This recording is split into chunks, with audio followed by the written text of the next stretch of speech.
68,000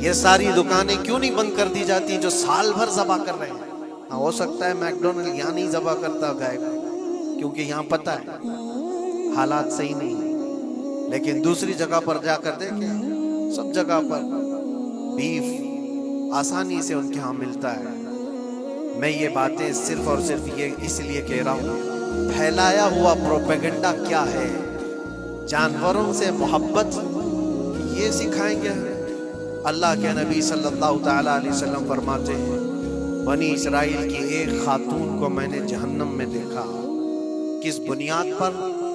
فرماتے ہیں وہ عبادت گزار تھی, زاہدہ تھی, پرہیزگار تھی, لیکن ایک بلی پالی ہوئی تھی, اور اس نے کبھی عبادت کرنی ہوتی تو 2-2 دن 3-3 دن تک اپنے کمرے میں گوشہ نشین ہو جاتی تھی اکیلی, اور اس نے اپنی بلی کو ایک جگہ پر گلے سے رسی لگا کر باندھ دی, اور 3 دن تک وہ اپنی عبادت میں رہی, مصروف رہی. اور 3 دن کے بعد اسے خیال آیا تو جا کر دیکھی بلی مر چکی تھی. حدیث پاک میں صحیح حدیث ہے, اللہ کے نبی صلی اللہ علیہ وسلم فرماتے ہیں صرف اس بنیاد پر اللہ تبارک و تعالیٰ وہ عبادت کرنے والی عورت کو جہنم میں بھیج دیا. جو میری مخلوق پر رحم نہیں کرتا وہ رحم کے قابل نہیں. یہ سکھائیں گے ہمیں جانوروں پر رحم کرنا. ہم جس جانور کو ذبح کرتے ہیں وہ اللہ کے حکم سے کرتے ہیں, اس کے علاوہ کسی بھی جانور کو ظلم کرنا, اللہ کے نبی صلی اللہ تعالیٰ علیہ وسلم کی حدیثوں میں سے یہ ہے کہ جانور پر ظلم کرنا ذمی پر ظلم کرنے سے بڑا ہے. اور ذمی کیا ہے؟ ذمی وہ جو مسلمانوں کے ملک میں امن کے ساتھ رہنے کے لیے ریکویسٹ کیا ہوا ہو اور اسلامی حکومت اسے امن دی ہوئی ہو. اور اللہ کے نبی صلی اللہ علیہ وسلم فرماتے ہیں مسلمان پر ظلم کرنے سے زیادہ بڑا ظلم ذمی پر ظلم کرنا ہے, اور اس سے بڑا ظلم جانور پر ظلم کرنا ہے. یہ میرے آقا کے فرمان ہے. نبی اکرم صلی اللہ علیہ وسلم نے فرمایا وہ رحمت للعالمین ہے. اور ایک بڑی بات میں آپ کو بتاؤں, جو یہ پھیلایا جاتا ہے کہ جانوروں پر ظلم ظلم, سیدنا امام غزالی رحمت اللہ تعالیٰ علیہ کی بات میں پڑھ رہا تھا, حجت الاسلام, جن کی کتابیں پڑھ کر کے لوگ اللہ کے ولی بن گئے. امام غزالی کا نام سنا ہے؟ اتنی کتابیں انہوں نے لکھا, تصوف کے امام ہیں, علم کلام کے امام ہیں, منطق کے امام ہیں, فقہ و تصوف کے امام ہیں, بے شمار علوم و فنون کے دریا بہائے ہیں. اس حجت الاسلام امام غزالی رحمۃ اللہ علیہ کے انتقال کے بعد ان کے بھائی نے ان کو خواب میں دیکھا اور پوچھا آپ کے ساتھ اللہ نے کیا معاملہ فرمایا؟ امام غزالی فرماتے اللہ نے مجھے بخش دیا, میری لکھی ہوئی کتابیں, میری عبادتیں, ہزاروں کو جو میں نے پڑھایا وہ شاگرد, یہ ساری چیزوں کی وجہ سے نہیں, بس ایک کام کی وجہ سے. پوچھا وہ کون سا کام؟ کہا ایک بار میں کتاب لکھ رہا تھا اور سیاہی میں قلم ڈبو کر کے لکھا جاتا تھا, اور سیاہی جو بنتی تھی وہ پھلوں کے رس سے نکال کر, اور لکڑی کا قلم اس میں ڈبو کر کے لکھا جاتا تھا. تو میں لکھ رہا تھا کہ ایک مکھی آ کر سیاہی پر بیٹھ گئی. میں اپنا قلم روک لیا کہ ہو سکتا ہے وہ پیاسی ہو, پی کر چلی جائے. کافی دیر تک وہ مکھی اس سیاہی پر بیٹھی رہی, اور پی کر کے جب وہ اڑ گئی تو پھر میں اپنا قلم چلاتا رہا. یہ بات تو زندگی میں آئی اور گئی, میں نے تو اس کو چھوٹا سمجھا تھا, لیکن میری موت کے بعد رب تبارک و تعالیٰ نے مجھے اٹھا کر فرمایا جس نے میری چھوٹی مخلوق پر رحم کیا, بس اس نیکی کی بنیاد پر میں تجھے جنت عطا کرتا ہوں. ایک جانور پر رحم کرنے کی بنیاد پر, ایک جانور پر رحم کرنے کی بنیاد پر. اور حدیث پاک میں, صحیح حدیث پاک میں یہ بھی ہے, ایک طوائف تھی جس نے مرتے ہوئے کتے کو بچایا تھا پانی پلا کر, اور اس بنیاد پر اس کی بخشش ہو گئی. طوائف تھی اور رحم کیا جانور پر تو اس کی بخشش ہو گئی. میں اسلام کی وہ چیزیں تمہیں بتا رہا ہوں جو دنیا تمہارے سامنے یہ چیزیں لانے سے عاجز ہے اور قاصر ہے. یہاں تک کہ اللہ کے نبی صلی اللہ تعالیٰ علیہ وسلم نے فرمایا جانور پر اگر تم نے ظلم کیا ہے تو جس طرح سے ظلم کرو گے قیامت کے دن یہ اپنے سینگوں کے ساتھ, اپنے کھروں کے ساتھ اٹھے گا, اور اسی طرح سے اس کا بدلہ بھی دلایا جائے گا. وہ تمہیں مارے گا قیامت کے دن اور بدلہ لے گا. یہ بھی حدیث پاک میں. جانور پر ہمیں اس کے چہرے پر مارنے کا حکم نہیں ہے, اس کو اس کی طاقت سے زیادہ بوجھ ڈالنے کا حکم نہیں ہے, اللہ کے نبی صلی اللہ تعالیٰ علیہ وسلم کے پاس ایک صحابی آئے، اونٹ پالتے تھے. ہاں ایک اونٹ بہت سرکش ہو گیا ہے، اور جب اونٹ سرکش ہو جاتا ہے نا کسی کی کھوپڑی کھینچ لیتا ہے. اب وہ اسی وقت سر کو پکڑ لیا تو آدمی وہیں ختم ہو جائے. وہ کسی کے قابو میں نہیں آ رہا تھا، حضور کے پاس آئے. رسول پاک صلی اللہ علیہ وسلم نے فرمایا چلو میں چلتا ہوں دیکھتا ہوں. صحابہ کہتے ہیں حضور جب چلنے لگے تو ہمیں خوف ہوا، ڈر ہوا کہ یہ اونٹ بدک گیا ہے، سرکش ہے، کہیں کچھ نقصان نہ پہنچا ہے. اور تنہا میرے مصطفیٰ صلی اللہ علیہ وسلم آگے بڑھتے چلے گئے. صحابہ کہتے ہیں ہمیں ڈر لگ رہا تھا، لیکن میرے عزیزوں وہ رحمت للعالمین سب کی رحمت بن کر آئے. نبی پاک صلی اللہ تعالیٰ علیہ وسلم جب قریب گئے تو اونٹ کوئی سرکشی نہیں کیا، کچھ نہیں. حضور پاک صلی اللہ تعالیٰ علیہ وسلم کے چہرے کے پاس اپنا منہ کرتا ہے اور اپنی زبان کو چپڑ چپڑ چپڑ کرتے ہوئے اپنی زبان ہلا رہا ہے.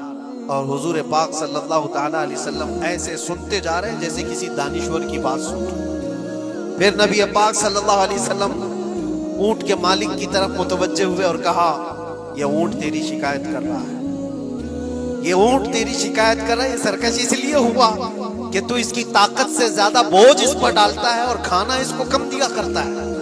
کیا یہ بات صحیح ہے؟ وہ جو بدو تھے، جو اونٹ کے مالک تھے، انہوں نے چہرہ جھکا لیا اور کہا وعدہ کرتا ہوں حضور پاک صلی اللہ علیہ وسلم سے کہ اس سے زیادہ، اس کی طاقت سے زیادہ بوجھ نہیں ڈالوں گا، اور اس کا چارہ، اس کے کھانے کا انتظام روزانہ کیا کروں. نبی پاک صلی اللہ علیہ وسلم نے اس اونٹ کی رسی پکڑی اور مالک کو دے دیا. پھر وہ اونٹ اسی طرح تابعدار ہو کر نکل پڑا. یہ اسلام میں میرے آقا صلی اللہ تعالیٰ علیہ وسلم کا عدل تو دیکھو. ان کی طاقت سے زیادہ کا بوجھ ڈالنے کا حکم نہیں ہے. اور دنیا یہ پروپیگنڈا پھیلائی ہوئی ہے کہ یہاں جانوروں کو کاٹا جاتا ہے. جو ذبح کرنے کا حکم ہے وہ اللہ کے حکم سے. میرے رب تبارک و تعالیٰ نے خود جان ڈالی. ہماری جان کا بھی وہی مالک ہے، جانوروں کے جان کا بھی وہی مالک ہے. اگر اللہ کا حکم نہ ہوتا تو ہمیں چونٹی مارنے کی بھی اجازت ہے. اللہ کا حکم نہ ہوتا تو ہمیں کسی کو بھی قربانی کرنے کی اجازت نہیں ہوتی. یہ رب تبارک و تعالیٰ کا حکم ہے. ظاہر سی بات ہے ہم اللہ کے بندے ہیں. رب تبارک و تعالیٰ جانوروں کی قربانی کا حکم دیا، اس لیے ہر سال بقرعید میں مسلمان قربانی کرتے ہیں. اگر اللہ چاہے تو اپنے بیٹوں کی قربانی کا بھی حکم دے دے، اور دیا ہے رب تعالیٰ، اور وہ بھی کر کے دکھایا سیدنا ابراہیم علیہ السلام. اللہ تبارک و تعالیٰ اگر حکم دے تو کیا تم ایسے مسلمان نہیں ہو؟ مسلمان کا مطلب ہوتا ہے سر جھکانے والا اللہ کے حکم کے آگے. یہ نہیں پوچھے گا کہ کیوں ہے اور کیسے ہے. مسلم کہتے ہیں اپنا سر جھکا دیا اللہ کی بارگاہ میں، اس کے حکم کے آگے. اللہ تبارک و تعالی ہماری جانوں کا مالک ہے. اگر وہ چاہتا تو ہماری قربانی کا حکم دیتا، ہمارے اولاد کا. لیکن رب تبارک و تعالی نے یہ سنت ابراہیمی پر پوری دنیا کو ثواب دینے کے لیے جانوروں کی قربانی کا حکم عطا فرمایا. میرے آقا صلی اللہ تعالی علیہ وسلم کے پاس ایک صحابی حضرت زید بن ارقم آئے اور پوچھا یہ قربانی کیا ہے میرے آقا؟ حضور اکرم صلی اللہ علیہ وسلم نے فرمایا جس جانور کی ذبح کی قربانی کرو گے اس کے ہر بال کے بدلے تمہیں اللہ ایک نیکی عطا فرمائے. جتنے اس کے جسم میں بال ہوں گے ہر بال کے بدلے اللہ تمہیں ایک نیکی عطا فرمائے گا. اور حضور اکرم صلی اللہ تعالی علیہ وسلم نے یہ بھی ارشاد فرمایا کہ تم جانور کا انتخاب اچھا کرو، اس لیے کہ کل بروز قیامت پل صراط پر یہ تمہاری سواری بن کر آئے جس پر بیٹھ کر تم جنت میں جا رہے ہو. اور لوگ یہ بھی پوچھتے ہیں ہم نے ایک بار قربانی کی ہے تو وہاں سواری کون سی والی آئے گی؟ یہ بھی ملتا ہے روایت. تم نے اپنی زندگی میں جو سب سے پہلے قربانی کی ہے اس پر سوار ہوگے، لیکن ہر سال کی قربانی والے جانور بھی سواری بن کر تمہارے ارد گرد آئیں گے، وہ سب ہوں گے. تم انتخاب کرو جس پر سوار ہونا چاہو. اسی لیے قربانی میں عیب والے جانور کی قربانی جائز نہیں. لنگڑا ہو، لولا ہو، کان کٹا ہوا ہو. کیوں جائز نہیں ہے؟ دنیا تو یہ سمجھتی ہے کٹنے والا جانور وہ ہونا چاہیے جو ریجیکٹڈ ہو، جس کو کاٹا جا رہا ہے وہ دنیا میں کام کے لائق نہ ہو، اس کو کاٹنا چاہیے. دنیا کا یہ کانسیپٹ ہے، دنیا کا تصور یہ ہے. لیکن نہیں، اگر کوئی اپنے استعمال کے لیے کاٹ رہا ہوتا تو میں کہتا ہاں ریجیکٹڈ مال کاٹ لو، لیکن ذبح جو ہم کرتے ہیں قربانی میں وہ اپنے لیے نہیں، وہ رب ذوالجلال کے لیے ہے۔ اسی لیے بندہ یہ دیکھے میں اپنے رب کے حضور کیا پیش کر رہا ہوں۔ تم اگر کوئی ہدیہ تحفہ خریدنے جاتے ہو اپنے کسی عزت دار شخص کے لیے تو انتخاب سوچ سمجھ کر کے کرتے ہو کہ جس کو میں دینے جا رہا ہوں یہ کتنا ویلیو والا ہونا چاہیے، کتنا عزت والا ہونا چاہیے، اور جو رب تعالیٰ کی بارگاہ میں پیش کر رہے ہو اس کا بھی آپ خیال رکھو۔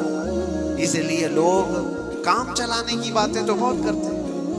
قربانی کے متعلق کچھ باتیں ہیں جو مجھے آج عرض کرنی تھی، اس لیے میں نے آج اس موضوع پر آپ سے خطاب کیا۔ بہت سارے لوگ طرح طرح کے افواہیں بھی پھیلاتے ہیں۔ یہ تو ان غیر مسلموں کے اعتراضات کا میں نے جواب دیا۔ دنیا بھر میں ہمارے اوپر الزام کہ یہ لاکھوں جانوروں کو ایسی ذبح کر دیتے، کاٹ دیتے ہیں، لیکن میرے عزیزو یہی وہ دنیا ہے جو ایک طرف تو جانوروں کی حمایت اور محبت کی بات کرتی ہے اور دوسری طرف ان کے بڑے بڑے ملٹی نیشنل کمپنیاں جانوروں کو بے دریغ ذبح کرتے ہیں، قتل کر رہے ہیں اور کھانے میں بھی استعمال کر رہے ہیں۔ اور صرف اتنا ہی نہیں، سارے جانوروں کی کھالیں، لیدر کی بیگ، لیدر کے جوتے، لیدر کے بیلٹ، لیدر کی ٹوپیاں، لیدر کے جاکٹ سب بنا کر کے دنیا پہن رہی ہے اور قیمتی چیزوں میں اس کو شمار کیا جاتا ہے۔ ان سے کوئی سوال نہیں کرتا کہ یہ سب چیزیں کہاں سے تم لائے، یہ سب چیزیں تم کہاں سے لائے؟ کیا بغیر کسی جانور کے ذبح کیے ہوئے اس کی کھال کا استعمال کرتے ہو؟ لیدر کا استعمال تو ساری دنیا بڑے فخر سے کر رہی ہے، حتیٰ کہ گھروں کے استعمال کرنے والے صوفے اور کرسیوں پر تک استعمال ہے، اپنی بیٹھنے والی گاڑیوں میں کار کی سیٹ پر تک استعمال ہے۔ تمہارے پہننے والے جوتے، تمہارے پہننے والے بیلٹ، تمہارے پہننے والے جاکٹ سب جگہ تمہارا استعمال ہے۔ اور صرف میں یہ نہیں کہہ رہا کہ دنیا میں صرف مسلمان استعمال کرتے ہیں، ساری دنیا لیدر کا استعمال کرتی ہے۔ یہ لیدر کہاں سے آتا ہے؟ تو یہ دغلا پن، یہ جو ڈبل رول ہے، ڈبل سٹینڈ، ایک طرف حمایت کی بات کرنا اور دوسری طرف بے دریغ ذبح بھی کرنا، یہ سب چیزیں دنیا کو بیوقوف بنانا اور اسلام کے خلاف ایک پروپیگنڈا پھیلانا۔ لیکن اے مسلمان، ذہن و دماغ میں کسی ایسے ماڈرن کلچر کے ایسا کوئی فریفتہ ہو، اس کی باتوں میں آ کر تم یہ سوچو کہ نہیں اتنے پیسے میں قربانی کے بجائے صدقہ کر دوں، کسی غریب کو دے دوں، ناجائز ہے۔ تمہارے اوپر سے قربانی کا وجوب ختم نہیں ہوگا، وہ اسی طرح سے باقی رہے گا اور گنہگار بھی رہو گے۔ اللہ کریم سے زیادہ تم رحم کرنے والے نہیں ہو، اللہ ارحم الراحمین ہے۔ اللہ ارحم الراحمین ہے، جب وہ حکم عطا فرما رہا ہے تو کیا تمہارے دل میں اس سے بھی زیادہ رحم ہے؟ قربانی کے دنوں میں صرف قربانی ہی ہوگی۔ اب کچھ جو چیزیں ایسی ہیں پھیلائی گئی، دیکھیں ایک بات میں آپ کو بتاؤں، اللہ کے نبی صلی اللہ تعالیٰ علیہ وسلم رحمت للعالمین ہے، سب کا ماننا عقیدہ ہے، وہ رحمت للعالمین رسول صلی اللہ علیہ وسلم نے خود اپنے ہاتھوں سے قربانی فرمائی، اور ایک دو نہیں، 100 اونٹ آئے تھے جس میں سے 63 اونٹوں کو میرے آقا صلی اللہ علیہ وسلم نے نحر فرمایا، 63 اونٹوں کو خود حضور نے ذبح فرمایا، اور اس کے بعد حضرت علی مرتضیٰ شیر خدا رضی اللہ تعالیٰ عنہ کو دیا، باقی کے اونٹوں کو تم ذبح۔ نبی پاک صلی اللہ تعالیٰ علیہ وسلم نے یہ جو 100 اونٹوں کو ذبح فرمایا تھا یہ اپنے حج کے موقع تھا، اور اس کے علاوہ ایک حدیث پاک میں یہ بھی ہے، حضور اکرم صلی اللہ علیہ وسلم نے جو 2 چت قبرے بکرے ذبح کیے تھے۔ چت قبرے کس کو کہتے ہیں؟ 2 کلر والے، بلیک اینڈ وائٹ جو ہوتے ہیں، ابلق ان کو کہتے ہیں عربی میں۔ 2 مینڈے ذبح فرمائے، ایک نبی پاک صلی اللہ تعالیٰ علیہ وسلم نے اپنی جانب سے قربان فرمایا اور دوسرا پوری امت کی طرف سے قربان فرمایا۔ یہ رسول پاک صلی اللہ تعالیٰ علیہ وسلم کے، اسی لیے تو میں عرض کرتا ہوں میرے عزیزو، ہمارے امام نے سچ کہا، جو نہ بھولا ہم غریب یاد اس کی اپنی عادت کیجئے۔ قربانی سال میں 1 مرتبہ ہو رہی ہے، رسول پاک صلی اللہ تعالیٰ علیہ وسلم قربان کر دیتے اپنے نام سے، وہ تو کیا ہی، لیکن قیامت تک آنے والی اپنی امت کی طرف سے بھی خود اپنے ہاتھ سے قربانی فرمائے۔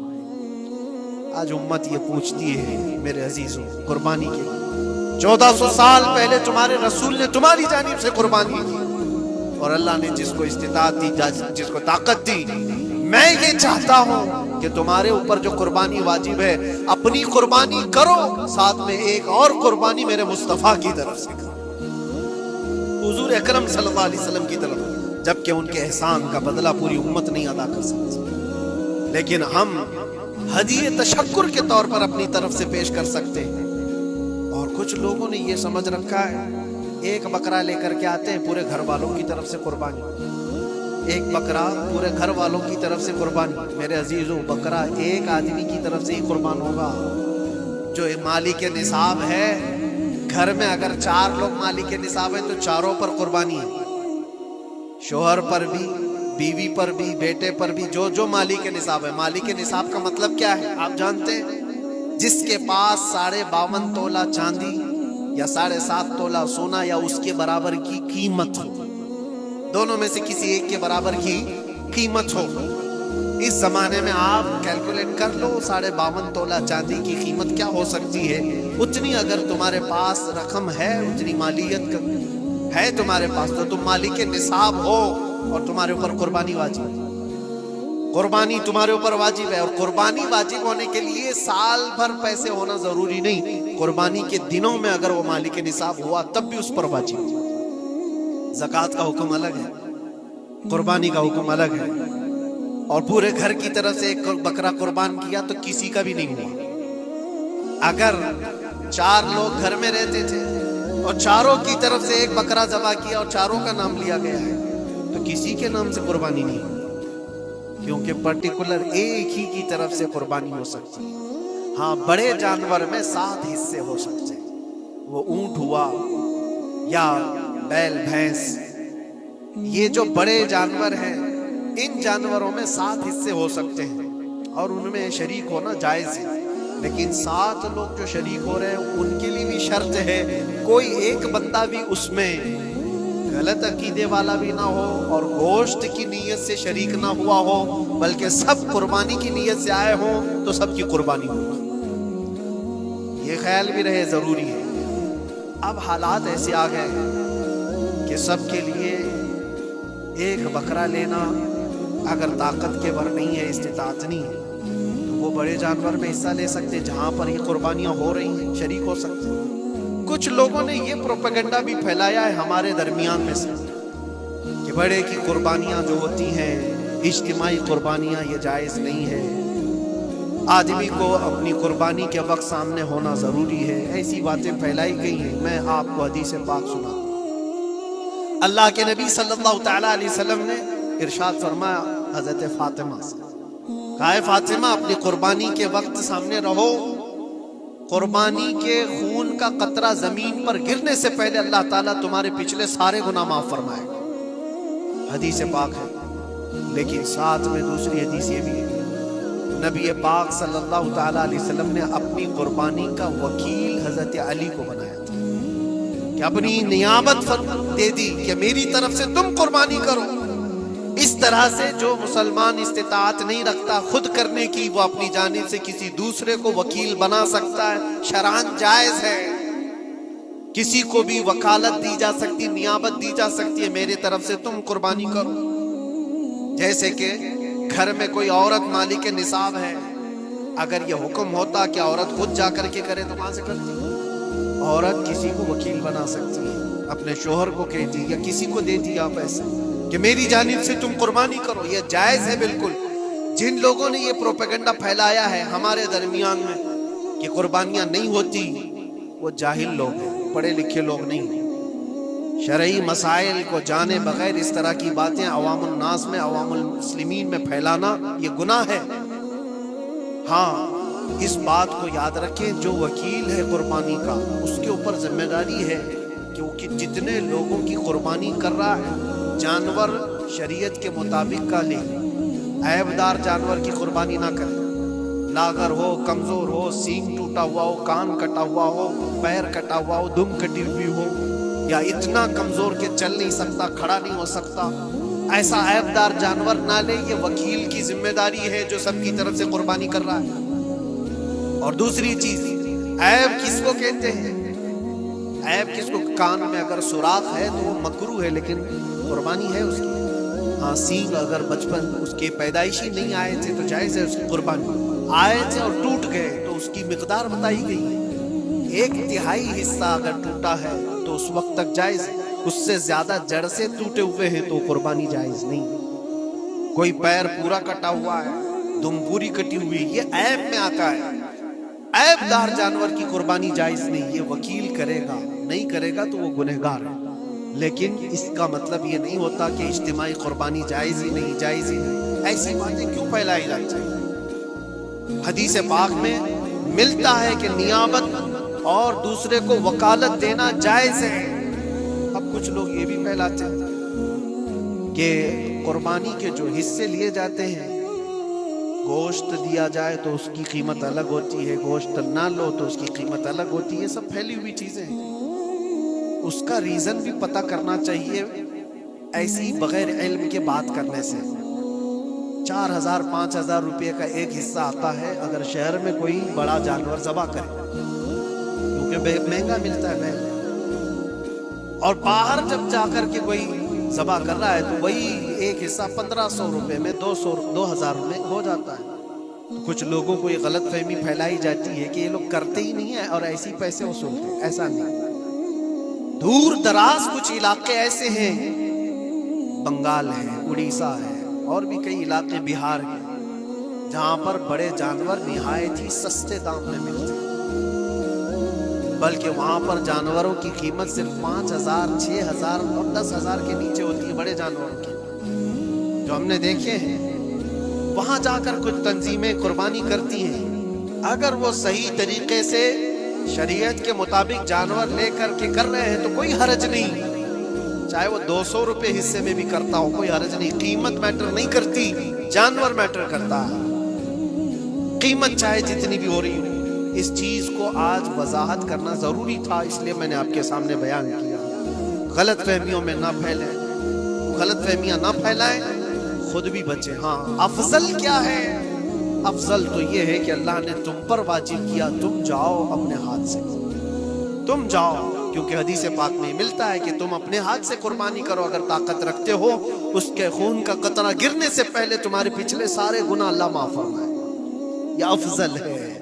یہ ساری باتیں تھیں جو عید قربان سے ریلیٹڈ تھیں. اللہ کریم ہم سب کو اس کی رضا کے لیے قربانی کرنے کی توفیق عطا فرمائے. لیکن ساتھ میں ایک بات یہ بھی یاد رکھیں، جب بندہ قربان کر رہا ہوتا ہے تو اس کے اندر یہ نیت بھی ہو. جیسے سیدنا ابراہیم علیہ الصلوۃ والتسلیم کو اللہ تعالیٰ نے کیا فرمایا تھا؟ 4 پرندے لو، ان کو ذبح کرو، ان کے سر اپنے پاس رکھو، ان کا قیمہ بنا کر 4 پہاڑوں پر رکھاؤ، اور پھر ان پرندوں کا نام لے کر کے بلاؤ، وہ زندہ ہو کر کے آ جائیں گے. کیونکہ ابراہیم علیہ السلام نے اللہ سے پوچھا تھا کہ اللہ تم مرنے کے بعد لوگوں کو زندہ کیسے کرتا ہے، میں دیکھنا چاہتا ہوں. تو رب تعالیٰ ان کو پریکٹیکل دکھانا چاہ رہا تھا کہ جاؤ ٹھیک ہے، ذبح کرو 4 پرندے اور ان کا قیمہ بنا دو، سر ان کے اپنے پاس رکھ لینا، اور ان کا قیمہ 4 پہاڑوں پر رکھ کر آؤ، اور پھر آ کر ان سروں کے پاس کھڑے ہو کر ان پرندوں کے نام لے کر بلاؤ، آ جائیں گے. ابراہیم علیہ السلام نے اسی کیا. 4 پرندے لیے تھے. کیا کیا لیے تھے آپ کو میں بتاؤں. ایک مرغا تھا، ایک کوا تھا، ایک کبوتر تھا اور ایک مور تھا. پرندوں کے نام یاد رکھ لیں. کوا ہے، مرغا ہے، کبوتر ہے اور مور ہے. 4 کو ذبح کیا، ان کے سر اپنے پاس رکھے اور جسم کے سب قیمہ بنا دیا اور 4 جگہ پر مکس کر کے ان کو رکھا ہے. پھر آ کر یہاں کھڑے ہوئے اور پکارا ان پرندوں کا نام لے کر، اللہ کے حکم سے آ جاؤ. وہ قیمہ ہوا میں اڑا، جسم بنا اور ویسی بغیر سر کے اڑتا ہوا آیا اور اپنے اپنے سر سے جڑ کر کے وہ زندہ پرندہ ہوا. قرآن پاک میں یہ ہے موجود. 3 پارے میں رب تبارک و تعالیٰ نے فرمایا وَإِذْ قَالَ إِبْرَاهِيمُ رَبِّ أَرِنِي كَيْفَ تُحْيِي الْمَوْتَى قَالَ أَوَلَمْ تُؤْمِنْ قَالَ بَلَىٰ قال ولكن ليطمئن قلبي قال فخذ 4 من الطير فصرهن إليك ثم اجعل على كل جبل منهن جزءا ثم ادعهن يأتينك سعيا واعلم أن الله عزيز حكيم. یہ اللہ تبارک تعالیٰ نے پورا قرآن میں فرمایا کہ ابراہیم علیہ السلام نے یہ جو کیا. اب سنیے, سبع سنابل شریف میں میر عبد الواحد بلگرامی رحمۃ اللہ علیہ لکھتے ہیں کہ 4 پرندوں کا جو انتخاب ہوا تھا نا, 4 پرندے جو چنے گئے تھے, کون سے تھے؟ کوا, مرغا, کبوتر, مور. اصل میں جو ہے ان کی ہر ایک کی ایک خاصیت ہے. کوا لالچی بہت ہوتا ہے, کوا لالچی بہت ہوتا ہے. مرغا اس کے اندر شہوت بہت زیادہ ہے, عورت کی خواہش. مرغے کے اندر خواہش شہوت زیادہ ہوتی ہے. اور کبوتر کے اندر دوستی کرنے کی عادت زیادہ ہوتی ہے, جلدی دوستی کرتا ہے. اور مور کے اندر دکھاوے کی عادت زیادہ ہوتی ہے, اپنی خوبصورتی کا اظہار بار بار کرتا ہے. تو یہ 4 چیزیں ان کے اندر ہیں, یہ 4 پرندوں کے اندر. صوفیاء اکرام فرماتے ہیں در حقیقت آپ کو حکم تھا ان جانوروں کو ذبح کا نہیں تھا. کوے کی لالچ کو ذبح کرو, مرغے کی شہوت کو ذبح کرو, اور بنا وجہ کے کبوتر کی جو دوستی ہے ہر ایرے غیرے سے, اس دوستی کے کو قطع کرو, اور مور کی دکھاوے کی عادت کو ذبح کرو. یہ 4 بری عادتوں کو ذبح کرو تو اللہ کی قدرت کی مشاہدے دیکھنے ملے. در حقیقت وہاں پر صوفیاء کرام فرماتے ہیں, اور یہی بات ہے کہ شیطان کو جب کنکریاں مارنے کے لیے حجاج جاتے ہیں, وہ تو ایک پلر ہے جس کو کنکریاں مارتے ہیں, وہاں ایک پلر ہے, اس پلر کو کنکریاں مار کر کے آتے ہیں. لیکن میرے عزیزو تصور یہ ہونی چاہیے, زندگی بھر جو شیطان مجھے بہکاتا ہے میں اس کو کنکریاں مار رہا ہوں. اگر تمہاری نیت صالح ہوئی اور کنکری لگ گئی تو یقیناً زندگی بھر شیطان کی شرارتوں سے محفوظ ہو جاؤ. تم نے اپنے شیطان کو زخمی کر دیا, اسی لیے جس کا حج قبول ہو جاتا ہے اس کی کنکری وہاں سے اٹھا لی جاتی, ورنہ تو 40 لاکھ لوگ 70 کنکریاں مار کر کے آئیں تو پہاڑ بن جانا چاہیے, لیکن کوئی پہاڑ نہیں ہوتا وہاں کنکریوں کا. جا کر دیکھے, نہ ہی اس کو اٹھایا جا رہا ہے. لیکن حدیث پاک میں جس حاجی کا حج قبول ہوتا ہے اس کی کنکریاں اٹھا لی جاتی, وہ شیطان کو لگ چکی ہے. تو نیت کا دار و مدار ہے. اسی لیے سب سے پہلے میں نے آیت یہی پڑھی, رب تعالیٰ فرماتا لن ینال اللہ لحومها ولا دماؤها ولکن ینالہ التقوی منکم. ہرگز تمہارا گوشت, تمہارا بہایا اور خون اللہ تک نہیں پہنچتا, بلکہ اس کے پیچھے جو تمہاری خالص نیت ہے, جو تقوی ہے, وہ اللہ تک پہنچتا ہے. قربانیوں میں یہ نیت کرو کہ رب تبارک و تعالیٰ میں اپنی ساری خواہشات کو ذبح کر رہا ہوں, مولا مجھے بری خواہشات سے زندگی بھر محفوظ فرما دے. وآخر دعوانا ان الحمدللہ رب العالمین. السلام علیکم.